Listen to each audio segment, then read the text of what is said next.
एक बार की बात है, गौतम बुद्ध के पास एक युवा व्यक्ति आया।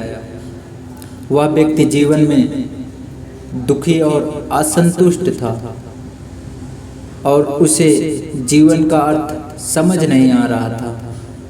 उसने सुना था कि बुद्ध के संग में शांति और संतोष प्राप्त हो सकता है।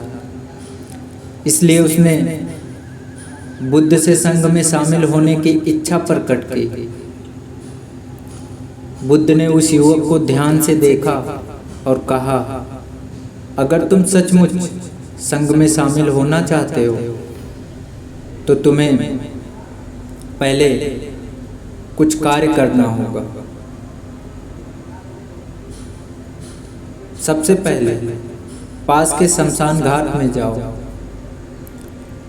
और वहाँ पूरा दिन और रात बिताओ। जो भी तुम वहाँ अनुभव करो उसे लेकर सुबह वापस आना। युवक थोड़ा अचंभित हुआ, लेकिन उसने बुद्ध का आदेश मान लिया। वह शमशान की ओर चल पड़ा। शमशान पहुंचने पर उसने देखा कि वहाँ कई शव जल रहे थे और कुछ लोगों का रोना और विलाप सुनाई दे रहा था। यह दृश्य उसके लिए बहुत ही भयावह और विचलित करने वाला था, लेकिन उसने बुद्ध का आदेश याद किया और वहाँ रुक गया। दिन भर वह शमशान में बैठा रहा। शवों की जलने की गंध और धुआं उसके नथुने में भर गया। रात होते होते उसने वहाँ एकांत में बैठकर जीवन और मृत्यु के बारे में सोचना शुरू किया। उसे एहसास हुआ कि हर व्यक्ति का अंत एक ना एक दिन यही होता है, चाहे राजा हो या रंग। सबको इसी शमशान में आकर अंत में शांति मिलती है। अगली सुबह जब सूरज उगा, वह युवक बुद्ध के पास गया। बुद्ध ने उसे देखकर मुस्कुराया और पूछा, बताओ तुमने शमशान में क्या अनुभव किया? युवक ने कहा, भगवान, मैंने देखा कि शमशान में हर कोई अंततः समान होता है। वहाँ ना कोई राजा होता है, ना कोई रंग। सबके शरीर एक दिन जलकर राख हो जाते हैं। मैंने यह भी महसूस किया कि जीवन कितना अनित्य और अस्थायी है।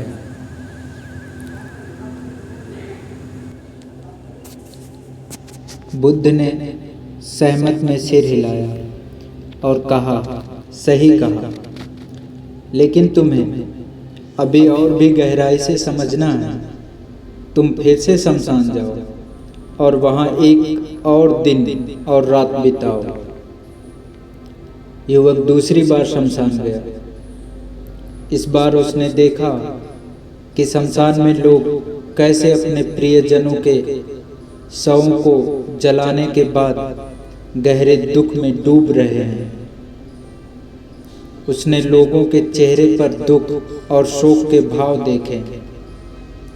उसने महसूस किया कि मृत्यु का प्रभाव न केवल मृत व्यक्ति पर होता है, बल्कि उसके परिवार और मित्रों पर भी गहरा असर डालता है। रात में उसने सोचा, मृत्यु एक ऐसी सच्चाई है जो सबको प्रभावित करती है। यह केवल शरीर का अंत नहीं है, बल्कि उन संबंधों और भावनाओं का भी अंत है जो हम जीते जी निभाते हैं। हमें इसे समझकर ही जीवन जीना चाहिए। अगली सुबह वह वापस बुद्ध के पास पहुंचा। बुद्ध ने पूछा, अब तुमने क्या देखा? युवक ने कहा, भगवान, मैंने देखा कि मृत्यु का असर न केवल मरने वाले पर होता है, बल्कि उसके प्रियजनों पर भी होता है। मृत्यु एक गहरी सच्चाई है जो सबको प्रभावित करती है। बुद्ध ने फिर सहमत में सिर हिलाया और कहा, तुम्हें अभी भी और गहराई में जाने की आवश्यकता है। एक बार और तुम शमशान जाओ और एक रात बिताओ। युवक तीसरी बार शमशान गया। इस बार उसने शमशान में एकांत में बैठकर गहरे ध्यान में डूब गया। उसने अपनी सांसों की आवाज सुनी और मन की गहराइयों में उतर गया। उसने महसूस किया कि जीवन और मृत्यु से परे कुछ सच्चाई है। उसने आत्मा की शांति और अनंतता को अनुभव किया। रात के गहरे अंधकार में जब चिताओं की लौ धीमी पड़ गई, उसने चुपचाप बैठकर अपनी आत्मा की आवाज़ सुनी। उसने महसूस किया कि सच्चा सुख और शांति बाहरी चीज़ों में नहीं, बल्कि भीतर की शांति और संतोष में है।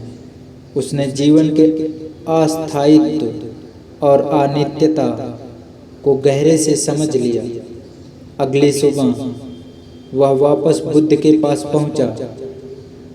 बुद्ध ने पूछा, अब तुमने क्या अनुभव किया? युवक ने नम्रता से कहा, भगवान, मैंने महसूस किया कि जीवन और मृत्यु के परे भी एक सच्चाई है। आत्मा की शांति और अनंतता का अनुभव किया। जीवन की अनित्यता और अस्थायित्व को गहरे से समझ लिया।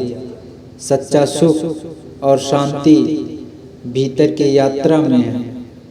बुद्ध ने मुस्कुराकर कहा, अब तुम तैयार हो। तुमने जीवन की सच्चाई को समझ लिया है और आत्मा की शांति को अनुभव किया है। अब तुम संघ में शामिल हो सकते हो। युवक ने बुद्ध की बातों को आत्मसात किया और संघ में शामिल हो गया। उसने अपनी आंतरिक शांति और संतोष को पा लिया और जीवन के सच्चे अर्थ को समझ लिया। वह संघ में रहकर ध्यान और साधना करने लगा और बुद्ध की शिक्षाओं का पालन करता रहा। समय के साथ उसने भी अन्य लोगों को सच्चे सुख और शांति का मार्ग दिखाया। इस प्रकार एक युवा जो जीवन में असंतुष्ट और दुखी था, बुद्ध की शिक्षाओं और संघ की शरण में आकर एक प्रबुद्ध आत्मा बन गया। उसने जीवन के सच्चे अर्थ को समझा और अपने अनुभवों से अनगिनत लोगों को भी यह सिखाया कि जीवन का असली सुख और शांति भीतर की यात्रा में है।